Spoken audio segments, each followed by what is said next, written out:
জয় শিবশম্ভু, হর হর মহাদেব।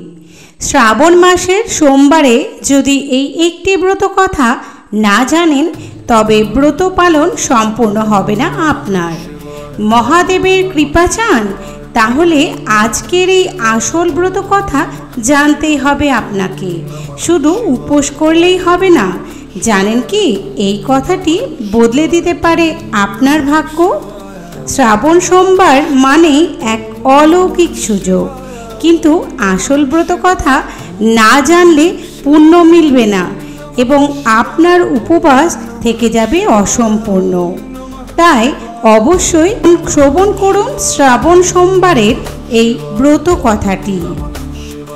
নমস্কার বন্ধুরা, Lakshmipriya daily blog চ্যানেলের আরও একটি ভিডিওতে আপনাদের সকলকে জানাই স্বাগত। আশা করি আপনারা সকলে ভালো আছেন এবং সুস্থ আছেন। ভিডিওটি মূল পর্বে যাওয়ার আগে যারা চ্যানেলে নতুন রয়েছেন অবশ্যই চ্যানেলটি সাবস্ক্রাইব করে পাশে থাকা বেল বাটনটি ক্লিক করে অল নোটিফিকেশন অন করে রাখবেন এবং একটি ভিডিওটি লাইক করবেন, শেয়ার করে দেবেন আপনার আত্মীয় স্বজন বন্ধু বান্ধবদের মধ্যে, যাতে তারা এই ভিডিওটির মাধ্যমে উপকৃত এবং সমৃদ্ধ হতে পারে। এবং কমেন্ট সেকশনে অবশ্যই হর হর মহাদেব কিংবা ওম নমঃ শিবায় কথাটি ভক্তি ভরে লিখে যাবেন। তো চলুন বন্ধুরা, দেরি না করে ব্রত কথা শ্রবণ করা যাক। শ্রাবণ সোমবার ব্রত কথা। পৌরাণিক কালে অমরপুর নামক নগরে এক ধনী ব্যবসায়ী থাকতেন। অন্যান্য নগরেও তার ব্যবসা ছড়িয়েছিল। নগরের প্রত্যেকে সেই ব্যবসায়ীকে সম্মান করতেন। তবে এত সম্মান ঐশ্বর্য সত্ত্বেও সেই ব্যবসায়ী মনে মনে কষ্টে থাকতেন, কারণ সেই ব্যবসায়ী নিঃসন্তান ছিলেন, তার কোনো পুত্র ছিল না। মৃত্যুর পর তার বিশাল ব্যবসা কে দেখবে? এই অঢেল সম্পদ কে সামলাবে? সেই চিন্তাগ্রস্ত থাকতেন তিনি সর্বদা। তাই পুত্র লাভের কামনায় সেই ব্যবসায়ী প্রতি সোমবার উপবাস করে মহাদেব শিবের পুজো করতেন। সন্ধ্যাবেলা শিব মন্দিরে গিয়ে মহাদেবের সামনে ঘিয়ে প্রদীপ জ্বালাতেন। সেই ব্যবসায়ীর ভক্তি দেখে একদা পার্বতী শিবকে বললেন, হে প্রাণনাথ, এই ব্যবসায়ী তোমার ভক্ত। বহুদিন ধরে সে প্রতি সোমবার উপবাস এবং পুজো করে আসছে নিষ্ঠার সহিত। এরপরই ব্যবসায়ীর ইচ্ছা পূরণ করার জন্য শিবের কাছে অনুরোধ করেন পার্বতী। শিব হেসে বললেন, হে পার্বতী, এই সংসারে প্রত্যেকে নিজের কর্মের ফল ভোগ করে। ব্যক্তি যেমন কর্ম করে তেমনই ফল লাভ করে। কিন্তু এরপরও পার্বতী নাছোড়বান্দা। তিনি আবেদন করেন, না প্রাণনাথ, আপনাকে এই ব্যবসায়ীর ইচ্ছা পূরণ করতেই হবে।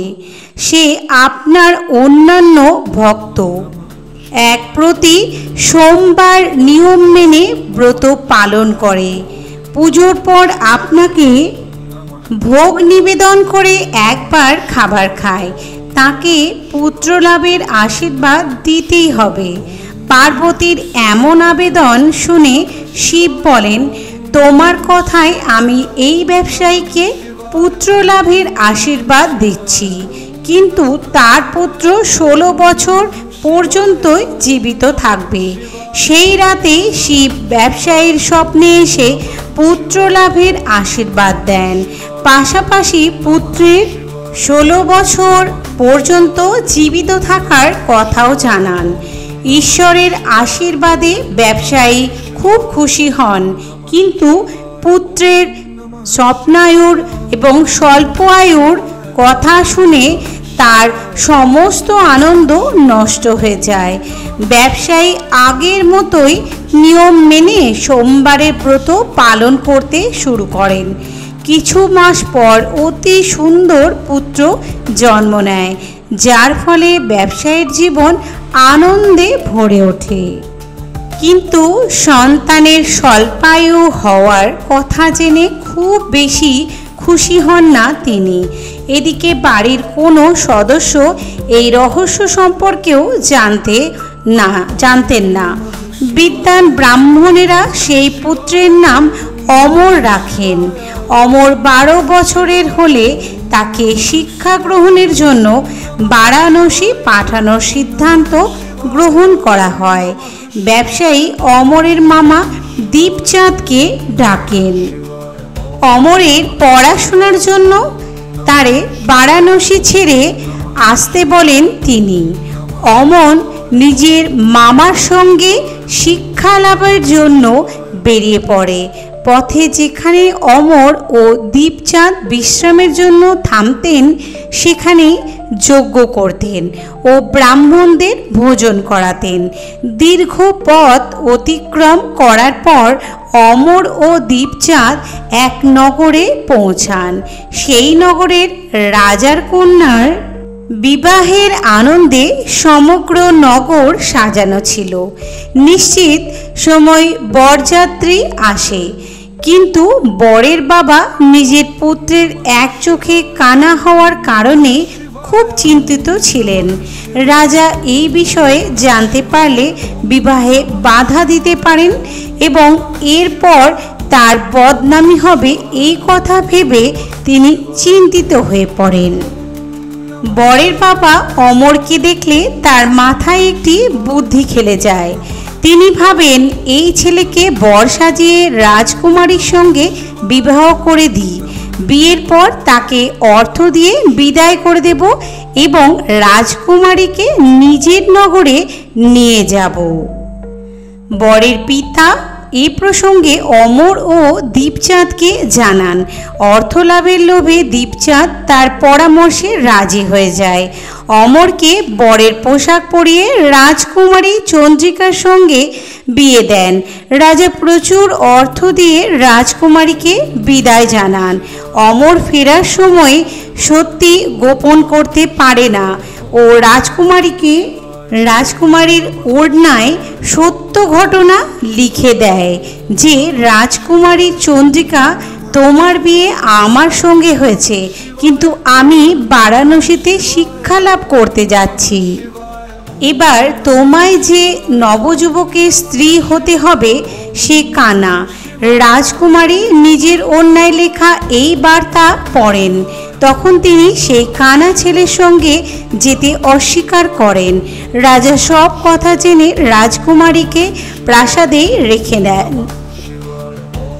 অন্যদিকে অমর নিজের মামা দীপচাঁদের সঙ্গে বারাণসী পৌঁছায়। অমর গুরুকুলে পড়াশুনো শুরু করে। অমরের বয়স 16 হলে সে এক যজ্ঞ করায়। যজ্ঞ শেষে সে ব্রাহ্মণদের ভোজন করায় ও প্রচুর অন্ন বস্ত্র দান করে। রাতের বেলা অমর নিজের শয়নকক্ষে ঘুমাচ্ছিল। শিবের আশীর্বাদ অনুযায়ী নিদ্রাতেই অমর প্রাণ ত্যাগ করে। সূর্যোদয়ের পর দীপচাঁদ অমরকে মৃত দেখে কাঁদতে শুরু করেন। আশেপাশের লোকেরাও একত্রিত হয়ে দুঃখ প্রকট করেন। সেখান থেকে শিব পার্বতীর অতিক্রম করছিলেন। তিনি দীপচাঁদের কান্নার স্বর শুনতে পান।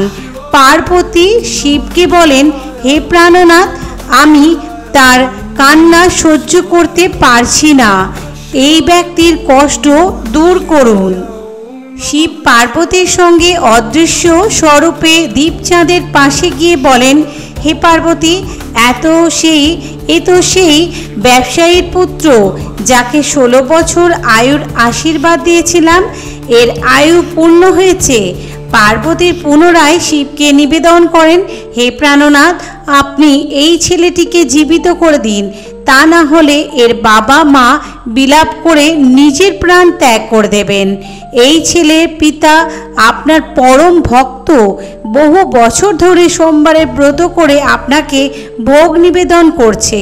পার্বতীর আবেদনে দেবাদিদেব মহাদেব ছেলেটিকে জীবিত হয়ে ওঠার আশীর্বাদ দেন ও ও সে কিছুক্ষণের মধ্যেই জীবিত হয়ে ওঠে। শিক্ষা সমাপ্ত করে অমর নিজের মামার সঙ্গে নগরে ফিরে আসার জন্য যাত্রা শুরু করেন। পথে পুনরায় সে নগরে আসেন। সেখানে অমরের বিবাহ হয়েছিল। সেই নগরেও অমর যজ্ঞের আয়োজন করান। নগরের রাজা সেই যজ্ঞ দেখেন। তখনই তিনি অমরকে চিনতে পারেন। যজ্ঞ সমাপ্ত হওয়ার পর রাজা অমর ও দীপচাঁদকে নিজের প্রাসাদে নিয়ে যান। সেখানে কিছুদিন রেখে তাদের প্রচুর অর্থ সম্পত্তি দিয়ে রাজকুমারীর সঙ্গে বিদায় করেন। পথে নিরাপত্তার জন্য প্রচুর সৈনিকও সঙ্গে পাঠান রাজা। নগর পৌঁছানোর সঙ্গে সঙ্গে দীপচাঁদ এক দূতকে ব্যবসায়ীর কাছে পাঠায়। সন্তানের জীবিত ফেরার কথা শুনে ব্যবসায়ী তো অত্যন্ত খুশি হয়। এর আগে ব্যবসায়ী নিজেকে স্ত্রীর সঙ্গে একটি কামরায় বন্ধ করে রেখেছিলেন। তৃষ্ণার্ত ক্ষুধার্ত অবস্থায় ব্যবসায়ী নিজের ছেলের অপেক্ষা করতে থাকেন। তারা প্রতিজ্ঞা করেছিলেন যে পুত্রের মৃত্যু সংবাদ পেলে তারা প্রাণ ত্যাগ করে দেবেন। কিন্তু পুত্রের আগমনের সংবাদ পেয়ে তিনি স্ত্রী ও বন্ধুবান্ধবদের সঙ্গে নগরদ্বারে এসে উপস্থিত হন। নিজের সন্তানের বিবাহ ও পুত্রবধূ চন্দ্রিকাকে দেখে তাদের আনন্দের শেষ থাকে না। সেই রাতে শিব ব্যবসায়ীকে স্বপ্নে দর্শন দেন যে, হে শ্রেষ্ঠী, আমি তোর সোমবারের ব্রত ও ব্রত কথার প্রভাবে খুশি হয়ে তোর সন্তানকে দীর্ঘায়ু প্রদান করেছি। এই কথা শুনে ব্যবসায়ী অত্যন্ত প্রসন্ন হন। সোমবারের ব্রতর প্রভাবে ব্যবসায়ীর বাড়িতে আনন্দের আগমন ঘটে। শাস্ত্রে উল্লেখিত রয়েছে যে স্ত্রী পুরুষ সোমবারের নিয়ম মেনে ব্রত পালন ও ব্রত কথা পাঠ কিংবা শ্রবণ করলে তাদের সমস্ত ইচ্ছা পূরণ হবেই হবে। অতঃপর সোমবারের ব্রত কথা সমাপ্ত হইল। জয় শিব শম্ভু, হর হর মহাদেব।